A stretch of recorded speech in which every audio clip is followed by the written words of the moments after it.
All right. So the goal there is not to have a killer workout, to get a bit of blood flowing so we don't injure ourselves, right? So the first things I'd like to do, who here's done some judo? Okay, so 3, 4 guys. Freestyle wrestling? 2 or 3 guys. Okay. So Brazilian Jiu-Jitsu's got, depending how you slice the pie up, 6 major positions. The guard, side mount, knee mount, full mount, rear mount, and turtle. And so we're going to be going outside that box a little bit today. Can I borrow you, Adam, please? The first position is called Kesa Gatame in Judo, also known as scarf hold or head and arm. And on your knees, please. Here's one way you might get into it. You start out here, gi or no gi, the guy leaves his head up. You're going to hook the head and you're going to drive sideways here. I'm not really throwing him, I'm grabbing the head and driving.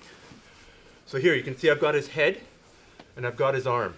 Sort of the classical way to hold this is coming over the arm and pulling up here and grabbing the inside of your own knee.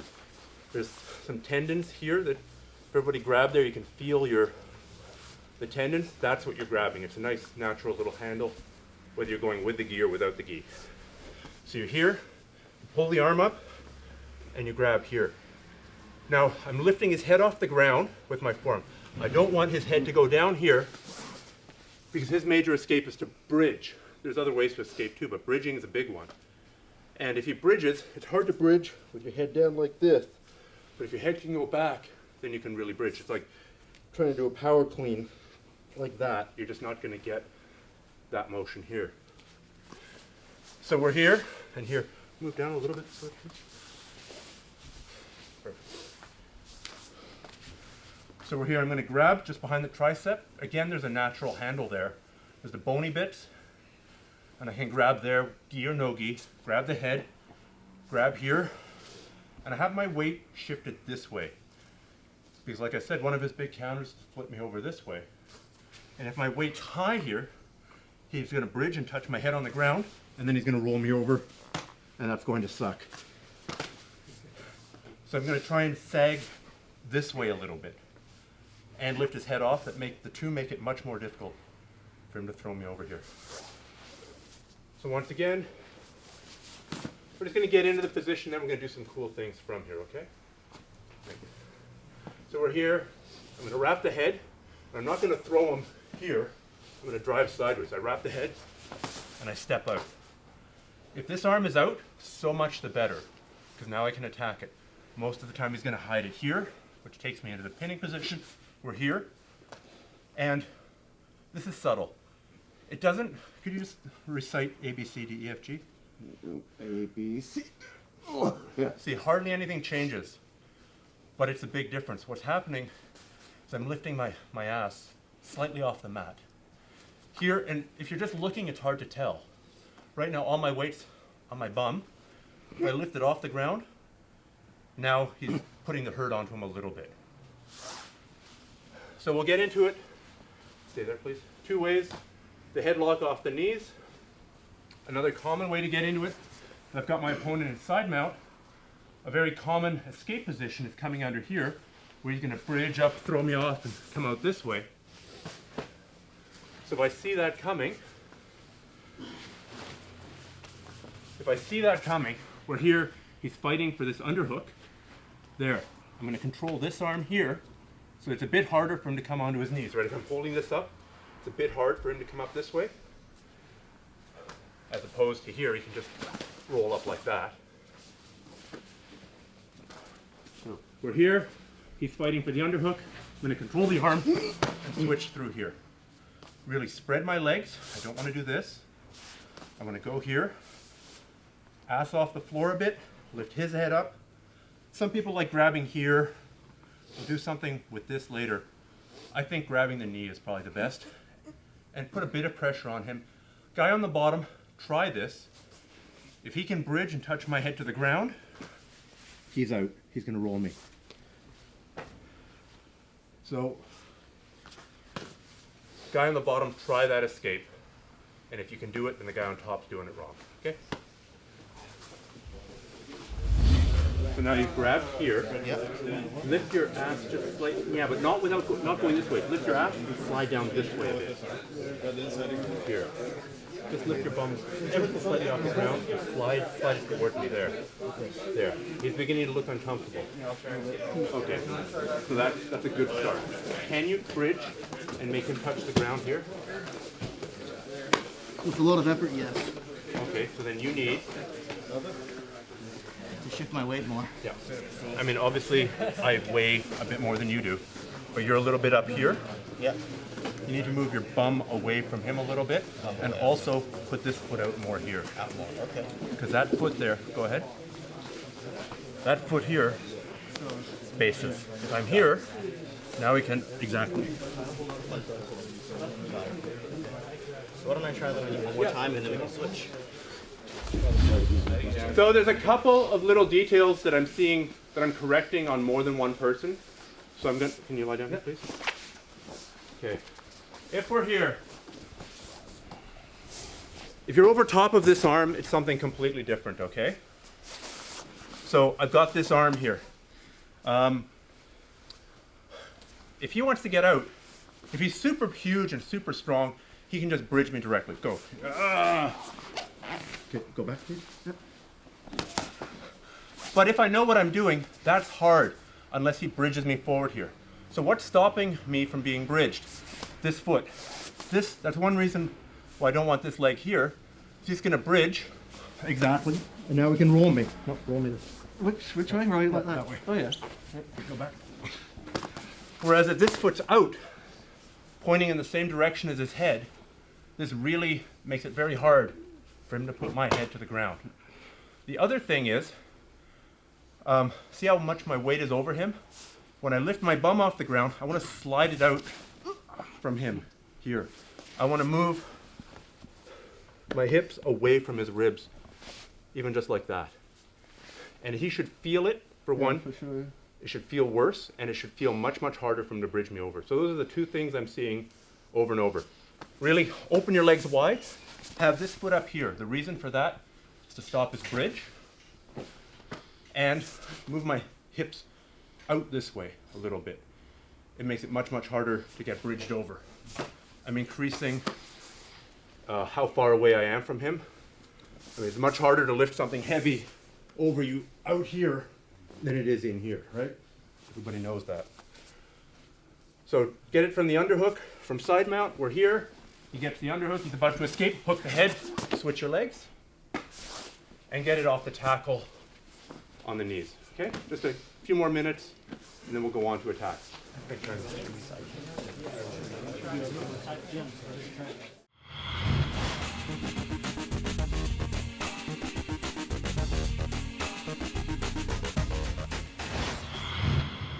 I'm going to talk about a couple of submissions.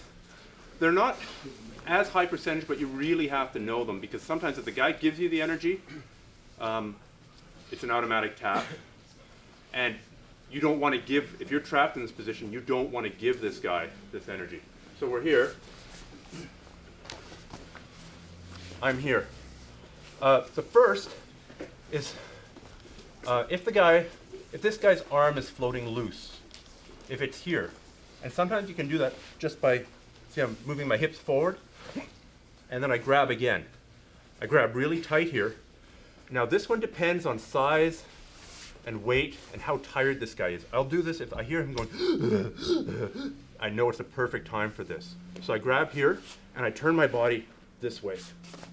And I hold it, and it's a slow choke, right? You can choke the neck, but you can also choke the diaphragm. And some guys, especially guys who are a bit thicker, are just brutal at this. I'm doing this for two reasons. Three. One, it might work for you. Two, you don't want this arm to be floating around loose. And three, if you get used to freeing up this arm, it'll help you with the other submissions that we're doing. So that's why I'm going to show it, even though it's not one of my go-to moves, but it is other people's go-to moves. We're here, and I feel this arm isn't holding tight, or maybe he wants to struggle it free. I bridge, and I go here. Some people call this the unicorn choke, right? He's here with a horn. I grab tight, I hold as tight as I can, And then I apply pressure by rotating my body this way. So I rotate it down onto his diaphragm area to tighten it. Let's give that a try. Make sure you do the hip forward to free the arm and re-grab. And just keep in mind, this will work for some people, not for everybody. Don't worry, we'll get onto something that'll work for almost everybody in a second. So I just want to show a couple little details, and part of the reason that some of you aren't feeling it, I mean, first of all, it's a certain body type thing. The other thing is we're all pretty fresh here, right? None of us are, you do that and you take away half a person's ability to breathe, now it's really hard. Also, one thing you can do to make it a little bit more effective, I'm seeing a lot of people put their weight here. That doesn't affect the breathing. Here, that affects the breathing. It's not like attacking the throat. If you put a lot of weight here, he still has air in his lungs, but he can't get any more in. So it might take 10 seconds, 20 seconds. You're saying like, okay, that's your last breath. You know, dive underwater and good luck with you. So the way to switch, it's a subtle thing. We're here. Guys are putting weight here, but that's putting a ton of weight on Adam's armpit. If I readjust here, it shifts the weight further down. Some people like to pull a bit higher on the head here. I don't personally, because I find this arm gets out easier.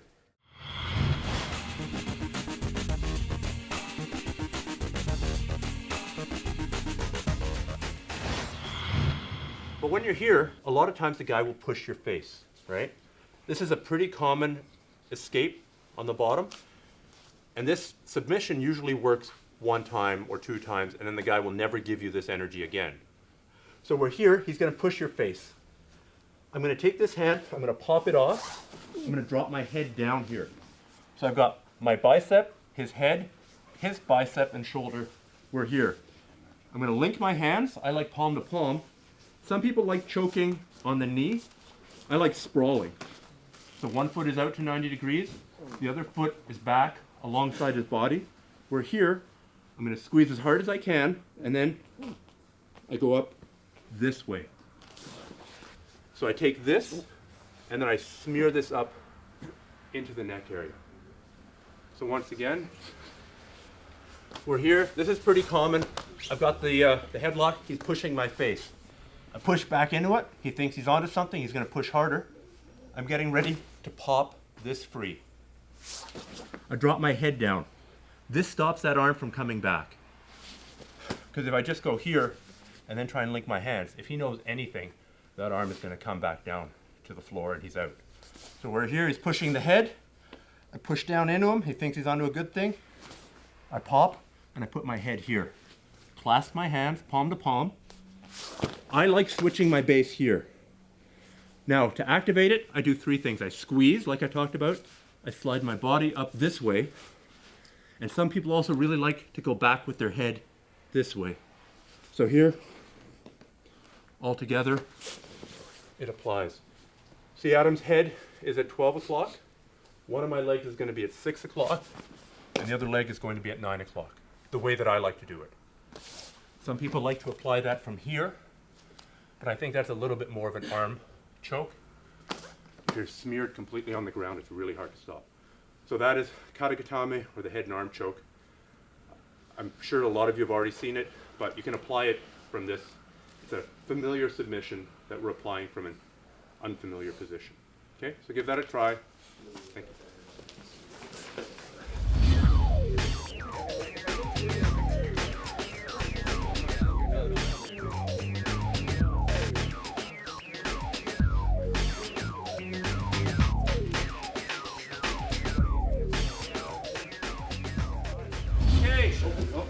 I just want to show a couple little tweaks that you can do. Again, this choke, you're using your arms, you're using the guy's shoulder, so a lot depends on the geometry of your body versus his body. So if we're here, turn this way. We're here, he's pushing my face, I pop. Oftentimes when you get it, you're going to be a little bit high on the elbow. So you want to give yourself permission as you switch here to readjust. Like this is okay, that is better. Now, if the guy's skinnier and not real thick, and if you've got longer arms, this is good, but this is better, right? You can tighten everything up significantly by going from here to here. Some people like going on their own head. Some people like going on the other person's head. But now here, then I slide forward. You see how low my hips are on the ground? I don't want to be here. So the two details we talked about here, where here he's pushing, I pop, I'm kind of near the elbow here. So that's enough for now, because I don't want to readjust right now. I can readjust my legs. Then I can get a bit lower here. I can readjust here, either go onto his head or here.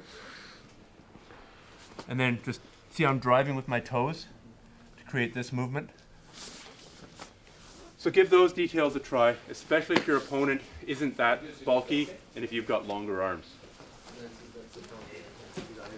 Good.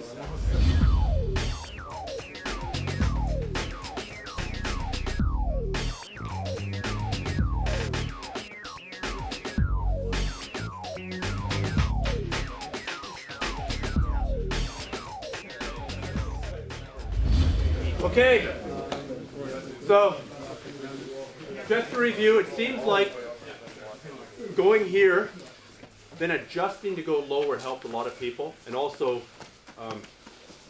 going to that really helped. And by the time you got the hand on the head, the guy was almost always tapping. But it really illustrates having your head here, pushing the elbow is good to hold it from coming back. But if you can switch it down to here, pushing with the back of your head, that's a little tiny adjustment, and it hugely improves the power of the hold. So those are techniques that, certain attributes make them more powerful. I think if you've got that head and arm choke locked on against just about anybody, it'll work. But we're going to move into attacking the arm.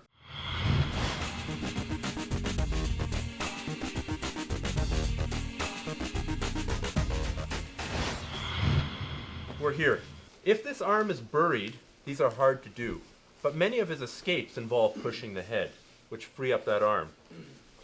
And the way you can sometimes get this arm free, see I come underneath, I've got to take the top edge of my wrist, and I come underneath the elbow. I link my hands here. So I let go of this, and I link my hands. I bring this up towards the head. It's basically beginning to kimura it. You're unlikely to tap somebody, but it's quite uncomfortable. So the guy will start to get that elbow out. He's going to drop that elbow down. Exactly. That's what I'm waiting for. So I'm right here. I don't let him link hands. I'm going to take this hand, and I'm going to step over it. From here, I've got a straight arm, right? I've got his elbow is on the fulcrum, my thigh. This is on his wrist. And the only thing, now I push down, his shoulder comes up. So if I push down on his shoulder, he taps.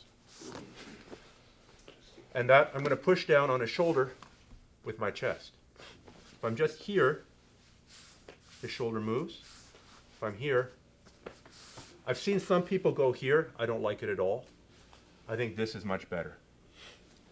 So once again, you don't have to do it from this setup. This is just one good way to get this arm free. If he's here and you're holding this arm and he's frantically trying to get that arm free, you fight him, you fight him, you fight him, try and get that arm free, and then you let him escape. You let him escape. You don't let him know it's coming. I don't want to let that arm out. He's fighting to get it out. Perfect. I grab it here, I step over. Now, I adjust obviously this is not a lock. I move my thigh down so it's on his wrist. I move my chest up so it's on the shoulder. And I tap him out here. If you want to get this arm free, if you want to give him an incentive to get that arm free, we're here. I come underneath the elbow and I link hands and I bring his elbow up to his head. And it's like some weird kung fu move. You're here like this. But you don't want him to link hands. We're here, elbow to the head, trap it, step over. Link hands again, drop, tap him out. Okay? So give that a try, please.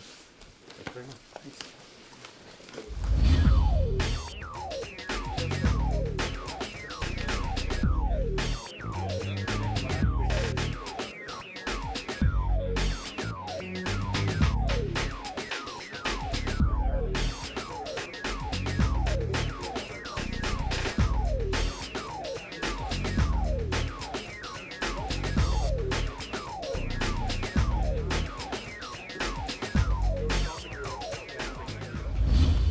We're going to debug this a little bit. I think most people have it. And we're going to go a bit further. We're here. I'm seeing I saw a couple of problems until I went around and corrected them. Some people had their leg way up here. So that means I'm going to drop my weight on his shoulders, but my thigh is underneath sort of his mid-upper arm. It's got to be here. It's got to be under the elbow. I got to have the shoulder, the elbow, and the wrist controlled, not the shoulder, the bicep, and the wrist. So if you're here and you step over and it's not working, adjust that. That's all it takes, moving down to here. And if you're new to jiu-jitsu or new to grappling, you got to feel where his elbow is with your thigh. And that's not something that we're used to doing in everyday life. But you'll learn these adjustments in no time at all. The other thing I saw is people couldn't get this because their foot was in the way. To activate it, you're pushing his wrist all the way down to the ground. So if you can't push down here because your foot's in the way, just flare your foot out like this. Now, a lot of people found, okay, this is a great submission. This works all the time. But against a good grappler, they will almost always they'll turn their arm out like they're hitchhiking. Exactly. That's the way out.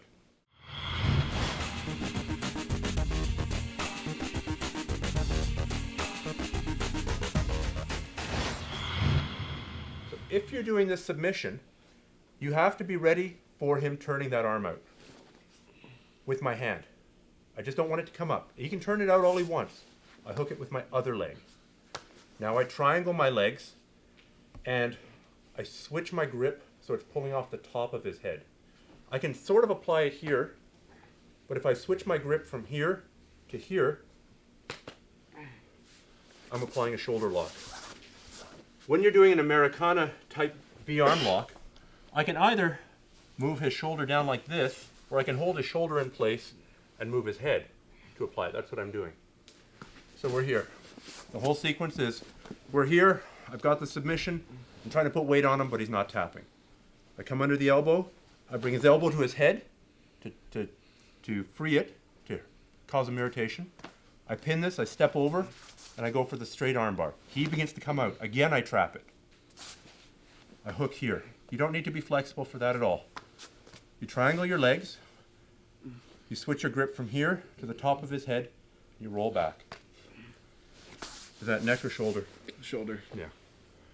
So that's a really powerful submission. It's really, really difficult to get out of. Yes? Could you just go over the where you had the very first position and you were just getting his arm to come free? This is not 100% technique. It's an irritation. It's like trying to get him to move. Because sometimes the guy will try and pull his arm out on his own. But if he doesn't, I bring my wrist underneath his elbow. It's kind of like a heel hook on his elbow. If you want to think of doing a heel hook like that, I'm going underneath his elbow. I'm linking my fingertips together. It's not palm to palm, it's fingertip to fingertip. And I'm bringing this kind of motion here. Again, when I want to Kimura him, I can either get his arm into position and lift his elbow, which is exactly what I'm doing. His arm's kind of sort of in a Kimura, and I'm kind of sort of lifting his elbow. Right. Most guys will punch out, Right. which he did, Right. as long as my arm's there. Does that, and then we're here, I drop my weight, I tap there, but if he escapes, I pin it, hook, here, and this is probably the end unless he's freakishly flexible or really, really, really strong. There's one guy here that's Yeah. the guy with the glasses. Well, we'll see if your partners can get it to work on you. It's interesting. I mean, that's something you run into with any submission. Yeah. It's there's not 100% guarantee on anything. You could have a rear naked choke with both hooks in, and if the guy's got an 18-inch neck and knows how to breathe, and you're not acclimated, if that's not your number one choke, Yeah. it might not work. Right. And you just have to know that. Does it mean the technique sucks? No. I always tell this story. I was teaching a seminar once, and there was a guy, we were doing knee bars, and the guy didn't feel any pain. Like he felt pain other things. You could arm bar him, you could choke him, you could triangle him. He wasn't super built or anything. He wasn't, he's a tough guy, but it's not like he was out of muscle and fitness or anything. Right. And you put a knee bar on, he didn't feel it, and I put it on harder, and he didn't feel it. And I'm fairly sure I could have ripped his knee off, but I'll never know, right? Like, he just didn't feel it, and I didn't want to push the issue and see if, you know, well, see it works, and be an idiot. So, you know, nothing will work on absolutely everybody. It's important always to have follow-up option. Yeah. That straight arm bar might not work. Go to the bent arm bar. Okay. I got another quick Sure. question. If I had to escape from that straight arm bar, could he put his arm the other way? Like, You can, but it doesn't get you any closer to being out. If he twists it this way, down this way, it's a little bit harder. You can adjust your hips a little bit. See how I'm, okay, it was here, and I had to push his elbow down to the floor. If he turns it like this, which way do I have to push his elbow? That way. And I can do that, so let's assume he's turned here, by scooting my hips underneath a little bit and going here. Now, that being said, I want to be sure about this before I do it, because of course, if he's got real good pain tolerance, or my balance is off, or I'm applying it real slow and gentle, he's going to sit up, and he'll have the last laugh instead of me. So, if he's completely turned out, I wouldn't do it. But if he's beginning to turn out, you can adjust your hips to track his arm. Does that answer your question? Okay. So let's give this a try. Thank you.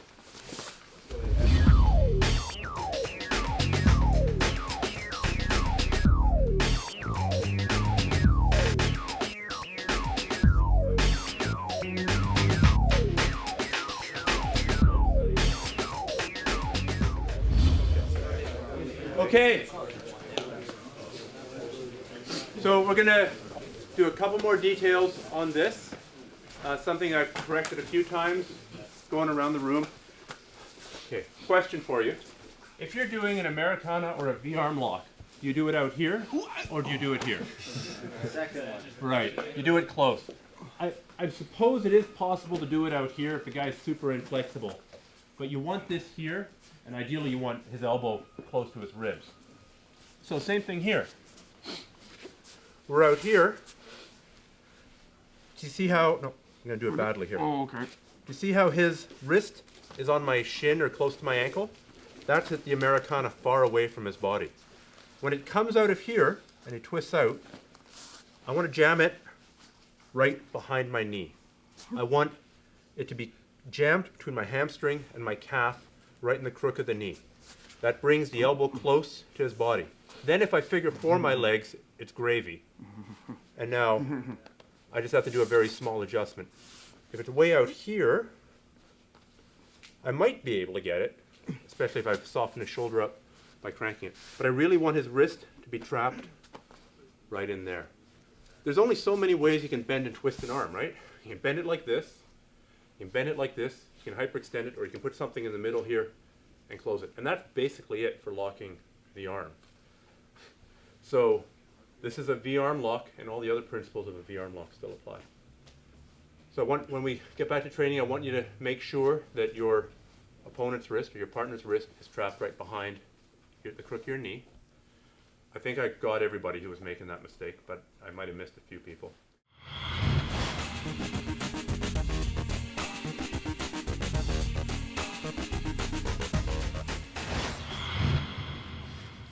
And now I'm going to show one of my favorite attacks from here. Say he's real stubborn, and I'm trying to attack the arm, and he's just not giving it to me, right? He's real flexible, he's stubborn, he's keeping this elbow super tight. He's hoping to bridge me over. He's hoping to put my head to the mat and bridge me over. So I don't give that to him. The next thing that people will usually try and do is they'll try and back climb. They're going to try and take your back, especially if you leave your foot dangling back here, especially in Brazilian Jiu-Jitsu, right? This is why Brazilian Jiu-Jitsu people say don't use this control. It's too easy for him to take your back. Take my back. All right. This is what the fear is. So you need an answer to that, and if you get good at this answer, you can even use it as a setup. So we're here. I can't get this arm free. I leave this leg dangling. Perfect. I step back. Here. Now I've got the knee bar. I can go forward here. if he's doing it right, he's holding around my waist, because that's a good way to bridge me. If he's holding around my waist, I can bend forward, no problem. We go here, I pull it towards me. I'm going to cross my ankles or triangle my legs, doesn't matter. Bring my chest to his leg, squeeze my knees together as hard as I can, and arch. So we're here again. Got the head, trying to get the arm, it's not working. Trying to put the hurt on him here, it's not working. I leave this leg dangle. He steps over, perfect. I step over. Now I know he's in a world of hurt. I go down, cross my ankles, pinch my knees as hard as I can, bring my chest to his shin, and arch back. So, because it's a, sorry? This is for both around the waist, not one over the shoulder, one over the waist. You mean here? No. Yes. No, I mean you could do it here, but the trouble is, if Very he's difficult. controlling your upper body, You can't get no, down there. okay, so you're climbing, exactly. Yeah, Now he really does have a good position. right, right. So, no. Fortunately, if he's trying to bridge me over, the place he wants to be grabbing is Yes. low on my ribs, Yes. and dig there under my floating ribs, exactly, bump underneath. So, fortunately, the thing he needs to do to get out is the same thing that allows me to set do it up, that, no yes. problem. Yes. If it's a little bit high here, well, now it depends. How confident are you with the knee bar? That's Might the be able. problem I'm having with it a little bit high there. Okay. And is there an answer to pushing Yes. it down? Absolutely. So let's assume we're here. I backstepped, but Adam, hold on. So he's stopping me from going towards his knee. Sometimes this works. I go towards his knee, then I go away from his leg and push Yeah. this down Okay. to my waist. And now he can't stop me from going Okay. towards his knee. So if he's grabbing a little bit too high around your chest, sometimes it's worth to push his arms down. You want them around your waist. You can hinge over top of them, go for the leg. This has saved my ass so many times in sparring, it's not even funny. It even won me a tournament a long time ago as a blue belt, I think. Was I a white belt or blue belt? Blue belt, I think. Were So- you ever? Were you ever a blue? Oh yeah, of course. And there's a lot of techniques I'm still a blue belt in. Right? You don't develop equally in all things.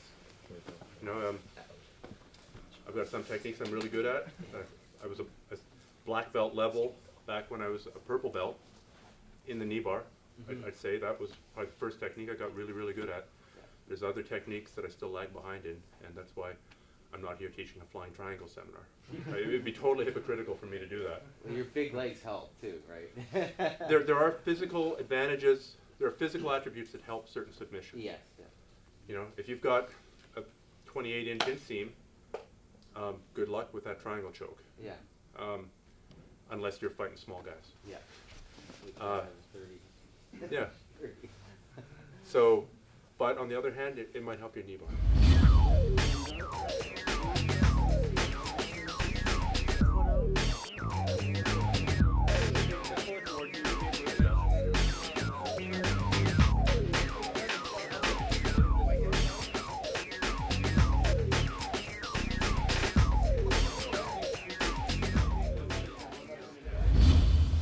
Okay, because we're getting in a knee bar, we don't have time to do a whole seminar on the knee bar, but I just want to show a couple of the key details that make a difference. Since we're getting into it, I don't want you to come away with getting this technique, getting a knee bar, not being able to tap a guy. So we're here. We're here. He won't give me the arm. Actually, he is giving me the arm. Hold your arms. He's just not, he's stubborn. He's been caught in the arm lock before. It's not working. I'm putting the hurt on him. It's not working. Okay, I'm going to dangle this foot here, see if he takes the bait. And because he's my partner, yes, he takes the bait. That's awesome. I go back, I adjust it so his arm's down around my waist, and I come here. First key point, don't pull here. Bring your chest to his foot, not pulling with your hands. This has got too much rotational ability. Here, now it's all body. Second, cross your ankles. If I do it here, it's much, much harder for me to do the next thing, which is squeeze my knees. Watch this. If I'm here, and I'm not squeezing my knees, I can get it. I squeeze my knees as hard as I can, it comes on way earlier. We're here, squeezing my knees. I relax my knees. Look how much further I have to go and how much harder I have to pull his knee into my groin. It's not good, it actually hurt me. Also, so we've covered bringing your chest to his foot, crossing your ankles. You can triangle your feet and then squeeze. Also try to have a foot sandwich. It's a mat, his foot, and your head. Yeah, you can do it here, but the danger is he's going to twist this out towards the ceiling. Twist your leg? Exactly. And we're going to end up in this kind of thing, and now I got to go hunt other leg locks. Why not just put my head on top of his foot? Now he can't turn it up because he's twisting his own foot. You can't turn it down because the mat's in the way. It's much more controlled. So head, foot, mat. Just do this for another couple minutes, then we'll take a break and we'll pick another position to beat to death. Thank you. Thank you. You make it now. Okay, so we're going to take a quick break here. Before we do, a couple people were asking, you know, what if I'm doing the knee bar and he does this, and he triangles his legs? What if I'm doing the knee bar and he does that? Well, it's a huge game. It's like saying, you know, I told one guy, it's like, well, I threw a jab and he ducked. The jab doesn't work. Well, okay, that jab didn't work.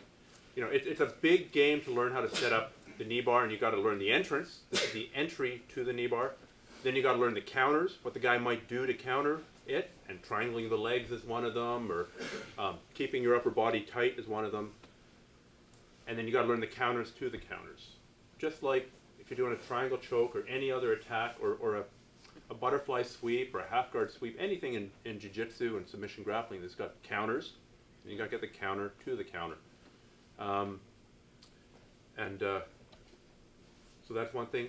After a little break, you know, rehydrate and try and get some sugar in you, so we're not all brain dead, because we're going to cover a lot of stuff after the break.